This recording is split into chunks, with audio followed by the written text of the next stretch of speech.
केंद्रीय मंत्रिमंडळाने नुकतेच महात्मा गांधी यांच्या नावाने जी मनरेगा कायदा होता तो कायदा रद्द करून नवीन कायदा आणण्याचा प्रयत्न केलेला आहे, कायदा आणलेला आहे. पहिल्या कायद्यामध्ये महात्मा गांधीचं नाव होतं, परंतु त्याचं नाव बदलून विकसित भारत गॅरंटी रोजगार ऍक्ट आजीविका मिशन अशा लांबलचक नावाने हा कायदा आणलेला आहे. आणि यामध्ये लघु करून VBG रामजी असं केलेलं आहे. त्याच्यामध्ये राम शब्द येईल याप्रमाणे उडून ताडून अशा पद्धतीनं ही नवीन योजना आणलेली आहे.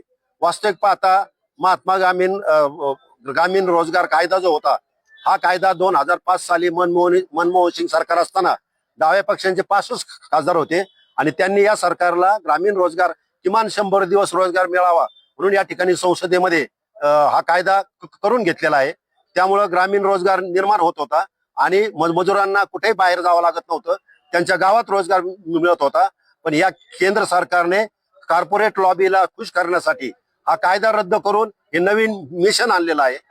रोजगार या ठिकाणी ग्रामीण रोजगार देण्याची जबाबदारी या नवीन मिशनमुळे सरकारवर राहत नाही. त्यामुळं डावे पक्ष, भारतीय कम्युनिस्ट पक्ष आणि डाव्या पक्षांच्या वतीनं आज देशभर मनरेगा कायद्यातून महात्मा गांधीचं नाव वगळल्यामुळं आणि नवीन जो कायदा आलेला आहे त्याला विरोध करण्यासाठी देशव्यापी निदर्शनं आज आयोजित करण्यात आलेली आहे. आज तहसीलदारांना निवेदन दिलं आणि पूर्वीचा जो मनरेगा कायदा आहे तोच कायदा कायम ठेवावा आणि नवीन जो कायदा आणलेला आहे VBG रामजी हा कायदा या ठिकाणी कुठल्या परिस्थितीमध्ये आणू नये अशा प्रकारची मागणी आज या ठिकाणी करण्यात येत आहे.